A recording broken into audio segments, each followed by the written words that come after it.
When I tell you that Christmas can break your heart, I mean it, because I learned it on the night she never came home. I still remember the sound of the clock that evening ticking louder than usual.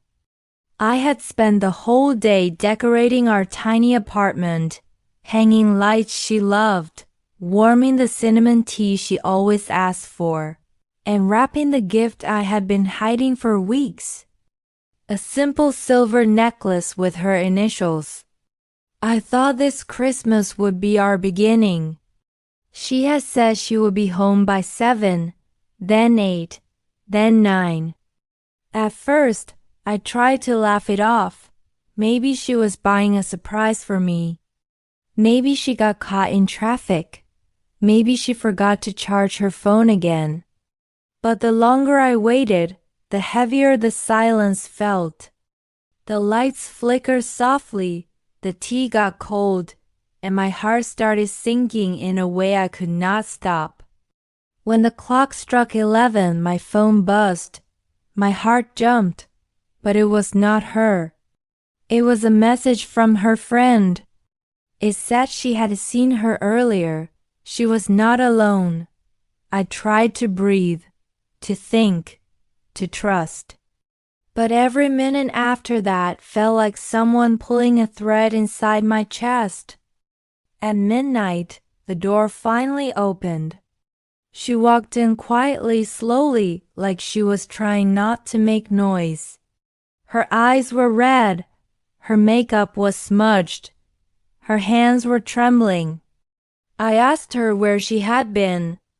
She looked at me, and for the first time in our relationship, she had no answer, no excuse, no story. Only silence. A silence that said everything.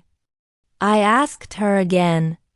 She looked down at her hands and whispered, "I could not come home. Not tonight." I felt the room spin. My voice cracked when I asked her why. She closed her eyes, swallowed hard, and said she needed time. Time to figure out what she really wanted.